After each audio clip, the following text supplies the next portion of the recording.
Kamusta kayong lahat dyan? And welcome to Microphone Chronicles.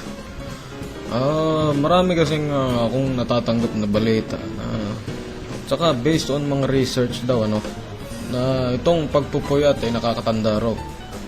Gusto kong linawin itong mga issue na to. Marami silang mga paratang sa mga nagpupuyat. Unang-una nga ay nakakatanda raw. Ako mismo, based on my personal experience, matagal na akong nagpupuyat simula nitong early February. Hindi na nga ako nakakatulog. Pero tignan nyo naman, ganun pa rin. Wala nga kahit anong senyalis na tumanda ako o na-stress ako. Hindi totoo yan. Huwag kayong maniniwala ron. Hindi totoo na nakakapagpatanda yung puyat. Pangalawa, nakakapagpababa daw yon ng memorya. Ika nga nila. Kapag hindi ka daw natutulog ng sapat, nakakababa daw yon ng memorya. Hindi, isa na namang kabulaanan. Hindi totoong kaming mga nagpupuyat. Talagang tumatanda at humihina ang memorya. Sa katunayan nga, kung babalikan ko yung mga nagawa ko nitong mga nakaraang linggo,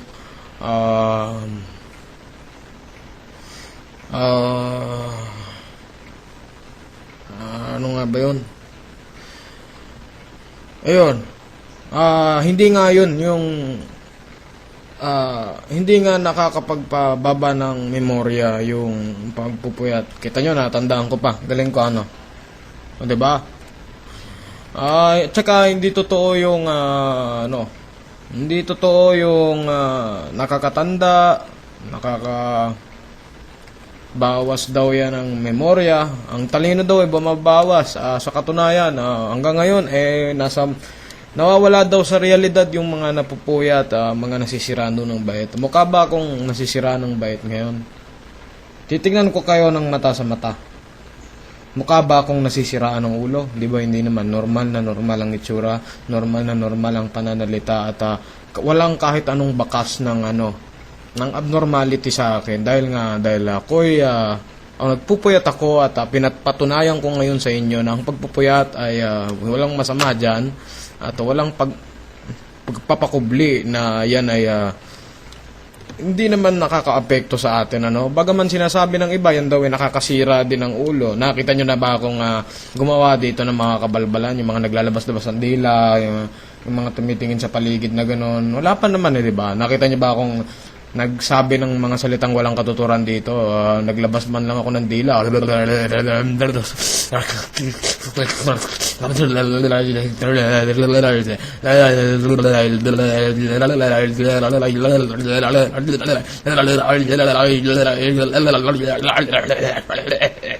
Wala pa naman, 'di ba?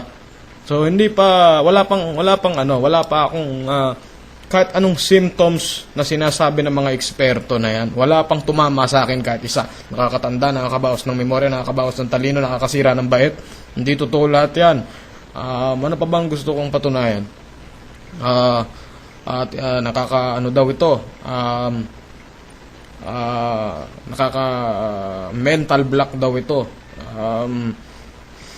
Yun nga, hindi totoo. Hindi kayo totoo. Huwag niyong paratangan kami mga nagpupuyat. Hindi totoong nakakatanda yan at nakakasira ng ulo, nakakabawas ng IQ, memorya o kung ano pa.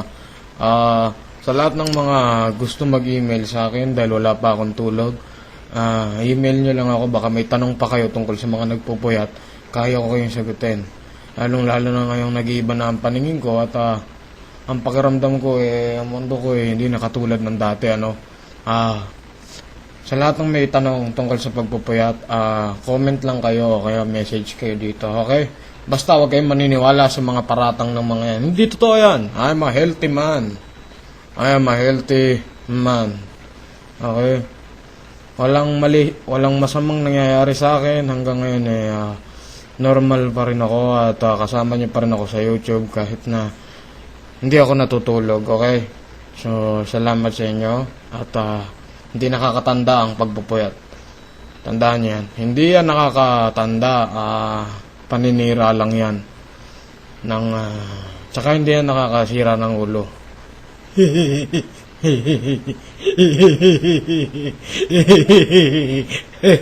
Ako pala masisiraan ng ulo. Ako ang lagi nagpupuyat. Dapat siraan ang ulo ko ngayon.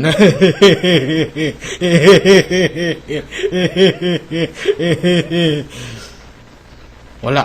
Hindi totoo. Huwag kayong maniniwala sa mga salit-saling sabi. Ako na mismo na nakaranas ng pagpupuyat ng napakahabang panahon. Walang problema sa akin. I am a healthy man. Healthy, very healthy man. No stress.